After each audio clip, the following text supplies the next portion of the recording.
Hello and welcome to the Introduction in Business Analytics. You've been with me for quite so long that you know this is Hari Rajagopalan, and I will be your instructor for this session.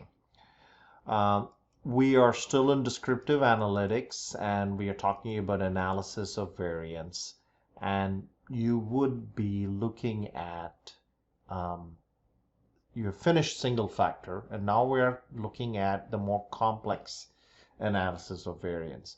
Now, what we can do with analysis of variance in Excel is very limited. As we talked about, we can't do the post hoc tests, and similarly here in the two-factor also, Excel is pretty limited here. But let's go ahead and talk about it. So Excel has 3 ANOVA tests, and right now we are going to look at ANOVA two-factor without replication. And as you know, this comes from the data analysis tool pack, and we are getting ANOVA here. So single factor was called independent measures, where the experiment design uses mutually exclusive independent groups. Each subject is only in one of these groups. If there were 3 groups, each person will be tested only in one of these 3 groups. And there are problems there. So you have only one score from each subject. You do not know if the subject has a higher or lower score because they are in a specific group or because there is an inherent problem with the subject. Let's take the example of using 2 different drugs to treat memory issues in older patients. So we have 3 groups. Control group gets a sugar pill, drug 1 and drug 2. Now, are the memory traits because of the drug or because of the person's memory, right? Maybe we have in drug 2 a group of people with really good memory, and it looks like drug 2 is actually making the difference when it's actually.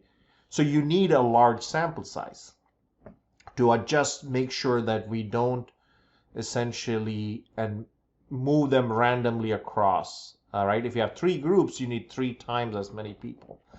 But repeated measures, which is very similar to matched samples in t-test, allows you to control for that. It's also known as within subjects design. The same subject appear in each group, and you measure each subject multiple times. The subjects usually experience all of the experimental conditions, so it allows them to serve as the experimental blocks or at their own control. So for example, the 2 different memory drugs, you basically measure them before they take any drug, then you measure them after they take drug 1, and then after drug 2. Now when you do this, you got to be careful. Make sure the drug 1's effect has faded or is not permanent, so that when you do drug 2, it's not drug 1 and drug 2 which is building on each other. Or you might have to randomly assign. Some people get drug 2 first, other people get drug 1 first, and then you can compare them. But you can compare this because the same person is in all 3 treatment groups.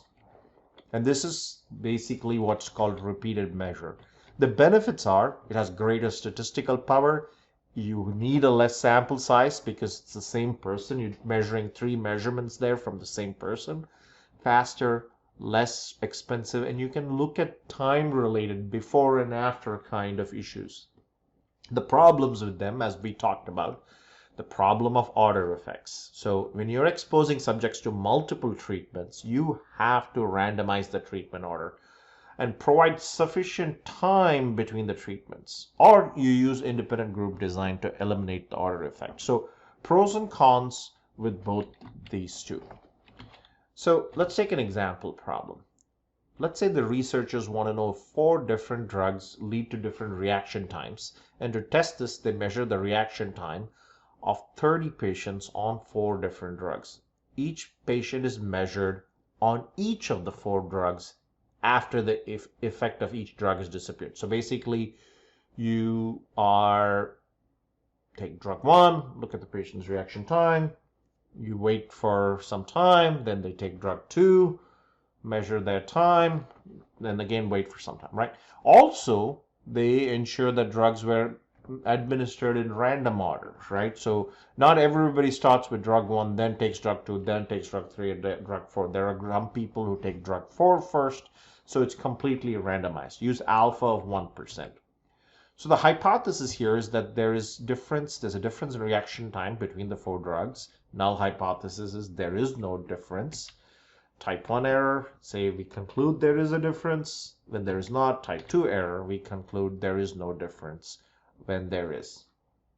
So let's take a look. Here is your this is your results. But before we get into the results, let's look at the Excel file and take a look at how this Excel file and how we are generating these results.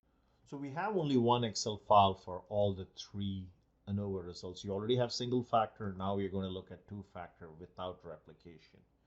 So why are we doing it? Because this is a repeated measure. The same person takes drug 1, drug 2, drug 3, drug 4, and here is his reaction time. All right, second person takes all the 4 drugs with a gap in between.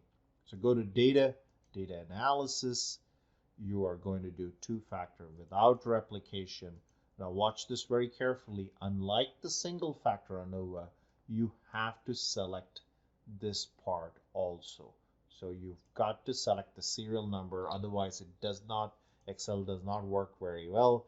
Your alpha is 1%, so you want to change that to 0.01, and then you can click OK, and that will give you this solution here. Now, as I said before, be very certain to go ahead and format your data sets. A lot of people forget to do that, and it causes a lot of problems because a lot of you don't know what this E is. So P values are always with percentage values, and we'll talk about what this solution is actually talking about. We are going back to Excel to talk about the solution. All right. So, and for those of you who are looking at the Excel file, you'll continue to see the answers are right here.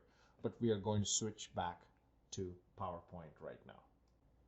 All right, so the results we get, the first one will take all the data and it'll show you what the average and the variance is. Remember, the variance is squared of standard deviation. So if you want the standard deviation, you can always do the square root of these values. So you can see here for 30, between the first row and the second row, the averages are pretty close to each other, about anywhere between 23 and 28, 29, with a pretty big variance here. So if you look at the variances, take the square root of this. This is about 7 or 8. Here it's more than 10. This is about 11. So square root of these values. So I would not expect there to be much difference between these values because it's less than 1 standard deviation away. But let's take a look at these 4 drugs. These two are about 30.57 and 30.5, and the variance is about 9 and 5. So this is square root is about 3. Standard deviation is about 3 standard deviations. This is about, let's say, about 2 to 3 standard deviations. And so these two most likely are very similar. However, if you look at this 12.83, this is way different than all the 3 drugs. So, and if you look at the standard deviation here, square root of 4.07 is going to be about 2. So this is so many standard deviations away. 24.97, drug 1, on the other hand, has a standard deviation, if you take the square root of this, about 3 point something, 3.5, something like that. So we can definitely say, just looking at this data, forget about any statistical analysis, that the p-value is going to be less than your alpha.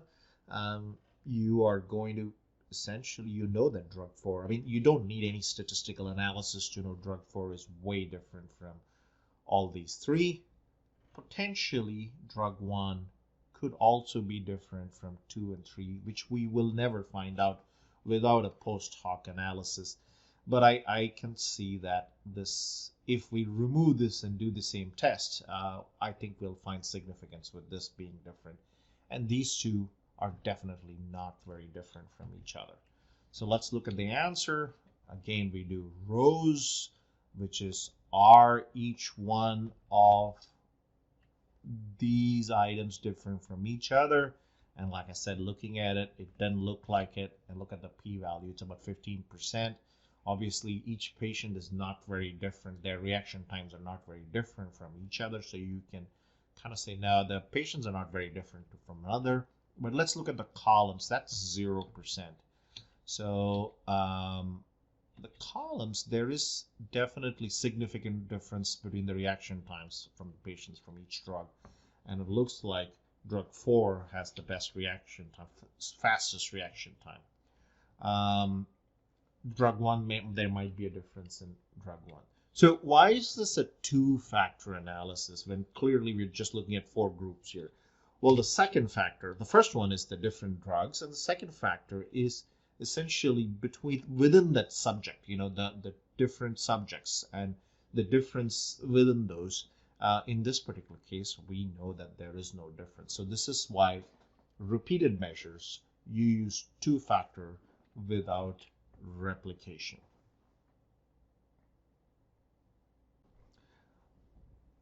The next and final analysis of variance, which we're going to talk about, is two-factor with replication. Now this is specifically different from the other two, because you essentially are going to look at 2 different variables and how they are affecting your dependent variable. So let's talk about it a little bit more in the abstract. So when we did our t-tests, we said we have one independent variable, and this could be, it could be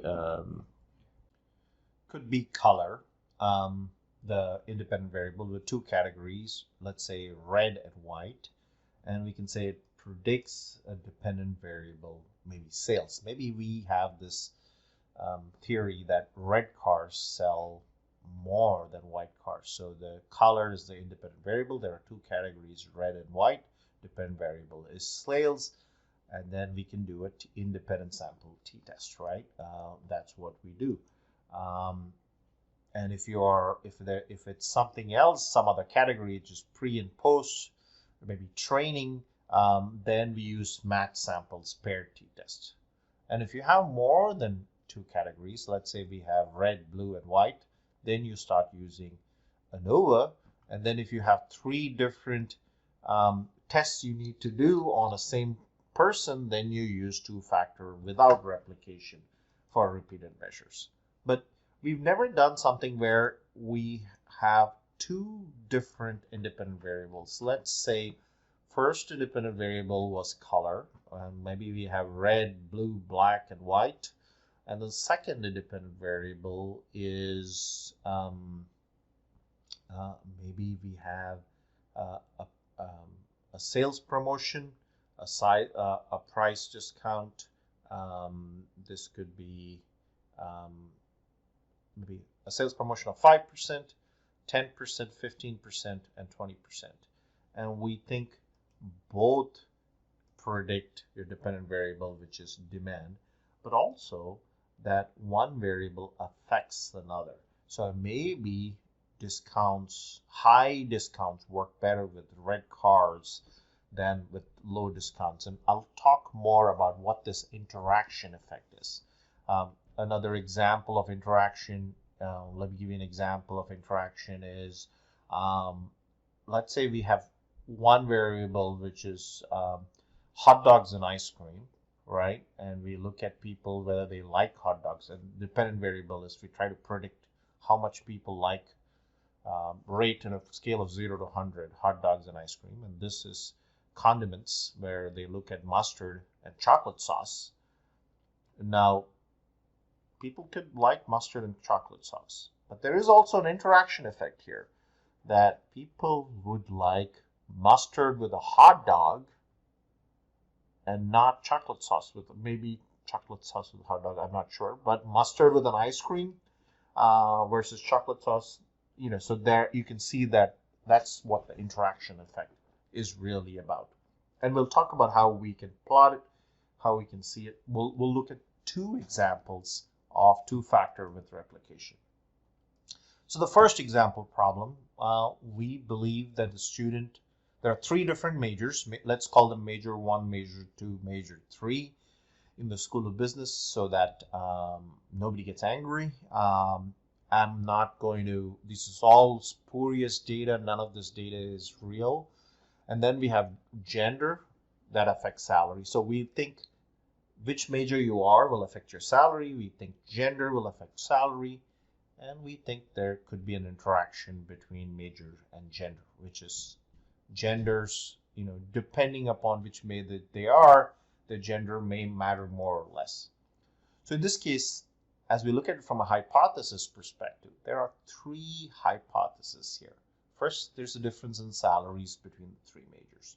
There's a difference in salaries between male and female students. And then there is an interaction between genders and majors when it comes to salary. So there are three different hypotheses, which means there are three different null hypotheses.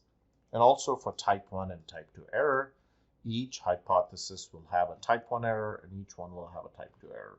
Now, I'm not going to read through this. You have your PowerPoint slide. You can read through this. And we will go on to the solution. All right. So before we get to the solution, now let's open up our Excel and look at how we are going to generate this solution.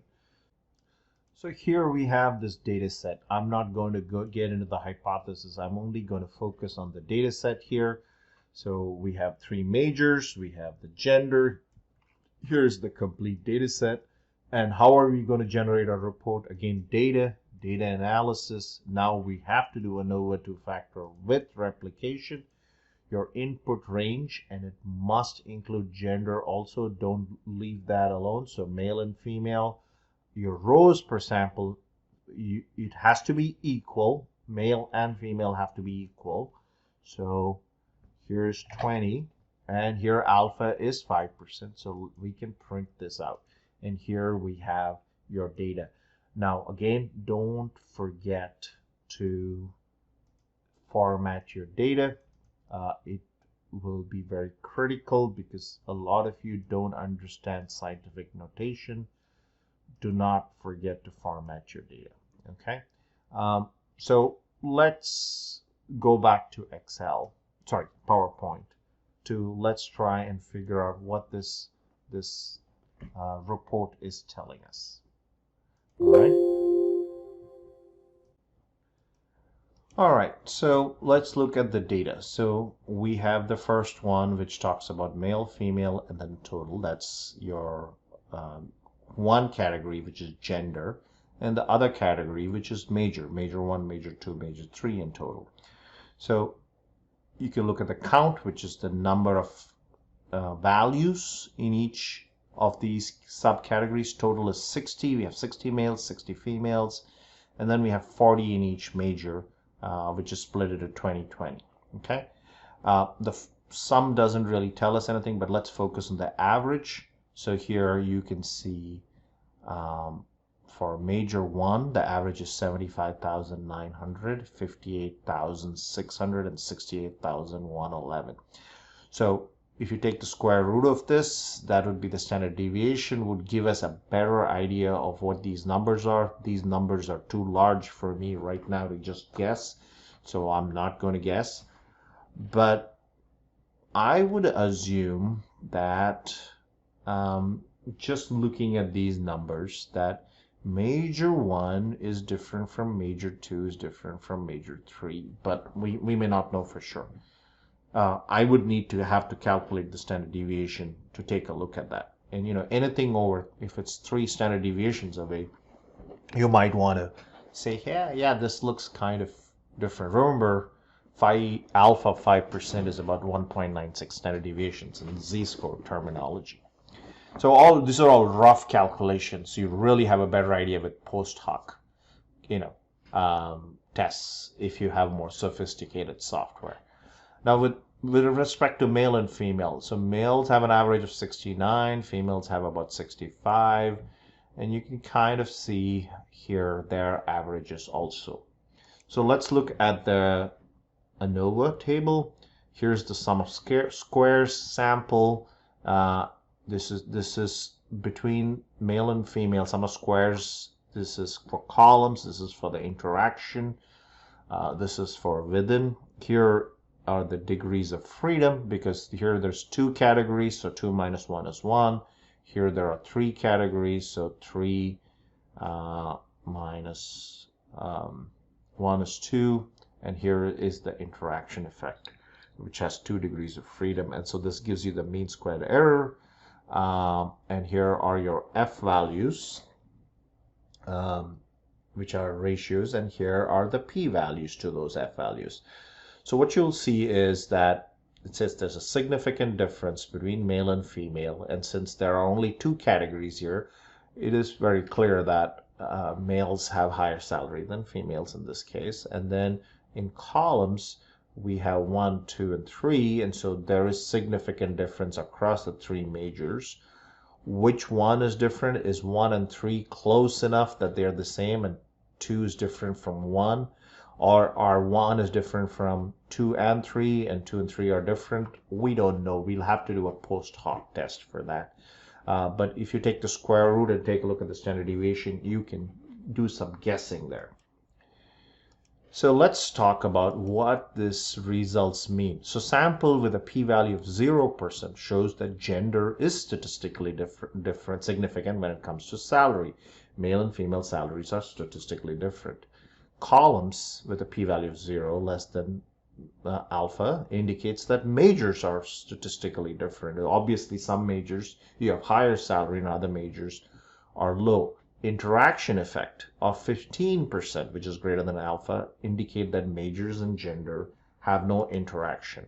So I'm looking at the average salaries for the 3 majors and the 2 genders here. And if you plot it, you can see they are more or less parallel. Here's major 1. So it looks like major 1 for both males and females has a high salary. Major 2 for both males and females has a low salary. And major 3 for both has the average salary. So in this case, we would say there is no interaction effect. Interaction effect comes when the lines start crossing, right? Maybe blue males is higher than females for major 1, but in major 2, females is higher than male, and that would then cause us to say there is an interaction effect. So let's take another example where we'll set up the data such that we have an interaction effect. So here's the example problem. We have 2 different professors, Emmett Brown and Dr. Strangelove, who are teaching, each of them are teaching a section on statistics. And these professors have also surveyed their students whether they studied so we're looking at students' study habits, whether they studied their classes regularly, last minute, or did not study. So here we go, 1 independent variable, 2 different professors, and these 2 professors have very, very different styles of teaching. So Emmett Brown, Back to the Future, might have a more, maybe nurturing style, and Dr. Strangelove, who is kind of a Nazi, might have a very strict point of view, so different teaching styles. And then here is the second one, study habits. Students studied regularly, last minute did not study. So they believe that study habits will affect student performance, predict student performance. They also believe that teaching styles predict student performance. And lastly, they think there's an interaction effect too. That is, the kind of teaching affects how the study habits will affect students' performance. So let's take a look at the data. We are using alpha 5%. So let's look at the hypothesis, let's look at the Excel file, and then we'll look at the final analysis. So hypothesis, 3 hypotheses. Teaching method affects students' performance, study habits affect student performance, and then there is an interaction effect. Null hypothesis says, well, none of this has any impact. And then we have type 1 and type 2 error. by now, all of you should be really comfortable with defining these without any problem, so we won't get into it. So before we get into the results section, let's go to Excel one more time and generate that data set, okay? The results from that. All right, we are back to Excel, and I'm not going to get into the details of this. You can read through this, but I'm just going to select the entire thing and generate the data by using this data set. So two-factor with replication, select the data, rows per sample. We are using 20 at this time. If there is more, you have to put in more. Alpha is 5%, and you basically select an output range or a new worksheet, click OK. You should generate it, format your data, and we shall now go back to PowerPoint. So let's analyze the data set. And you can see here's Dr. Brown's performance, Dr. Strangelove's performance. Here's the total performance. Here are the columns of the students studied regularly, studied last minute, did not study. So if you look at it, let's go directly to the averages. Let's forget about the sums. 79.9 for students on average who studied regularly, almost a B. 62.53 for last minute studying. 44.23 for people who didn't study. And if you look at their variance, it's somewhere between 4 and 5. So difference, really, the did not study is a huge difference. But here also 17 points. 17 points with a standard deviation of about 4. That's about 4 standard deviations away. So I would expect that these three, even if you did a post hoc study, did t-tests, this would be different from this. This would be different from this, and these two would be different also. Now let's look at Dr. Brown and Dr. Strangelove. Dr. Brown's class 62.97. This is 61.47. That's about a 1.5 difference. Look at the variance. Variance is about 205 and 270. So it's about, what should we say? 15, 16, kind of the variance. So I would expect that there is no difference between Dr. Strangelove and Dr. Brown. Now let's look at the interaction part. So Dr. Brown students, when they study regularly, did about 78.6. Dr. Strangelove 81.2. So here, Dr. Strangelove's students do better than Dr. Brown's, slightly better. If you look at this is not statistically significant, because if you look at the standard deviation is about 4.5 here. So this is within 3. So it's going to be okay. But take a look here. So while Dr. Brown's students did slightly worse, not statistically significant, but slightly worse than Dr. Strangelove's. For last minute studiers, Dr. Brown's students did better than Dr. Strangelove. And look at that here. So variance is about, standard deviation is about 4 here, square root of 16. Square root of 28 is 5 point. So it's about 1 standard deviation. So, but it's changing. The direction is changing. And similarly for did not study now, Dr. Brown's students did a little bit better than Dr. Strangelove. So Dr. Strangelove, only if you study regularly, you do well in his class. If you study last minute or do not study, you don't do that well. And maybe there is an interaction effect. Let's take a look. So here we go. Sample, sum of squares, degrees of freedom, mean squared, F values. Here's the F critical for the 5%. Let's take a look. Sample, Dr. Love, between Dr. Strangelove and Dr. Brown. 7.18%. It's not significant. So there is no difference in student performance because of their teaching styles. Now in columns, you can see this is less than your alpha, and therefore there's a clear difference between students who study regularly, study last minute, did not study. And you can say if you study regularly, you're going to do better. Did not study, you're going to do poorly. Study last minute, maybe you'll scrape through. But let's take a look at that interaction effect, 0.28%. There's obviously an interaction effect here. So let's take a look at that. So results talk about that. There's no difference. teaching style of a professor does not impact student performance. Study habits affect. However, there's an interaction between teaching style of a professor and study habits of a student. And if you plot it, you can see that. So people who study regularly do better in Dr. Strangelove's class, and all the rest do worse. Whereas people who kind of do last minute procrastination studying or do not study do better with Dr. Brown. And then these two are not that, but slightly worse in studying regularly, right? So you can see the example of an interaction effect here. And with this, we finish these 3 tests. In the next lecture in ANOVA, I'm going to talk about some of the advantages and disadvantages you have with ANOVA, things you can do. Also, two-factor ANOVA with Excel is very, very limited. You are expected to use the same number of subjects in each column. So you can't have one column having 20 people, another column having 15 people. Now you can do that in ANOVA, you just can't do that in Excel. So you want, especially for the two-factor ones. So a lot of limitations with Excel's ANOVA, but it's a good way if you're just starting to do ANOVA. It's a good way to look at ANOVA.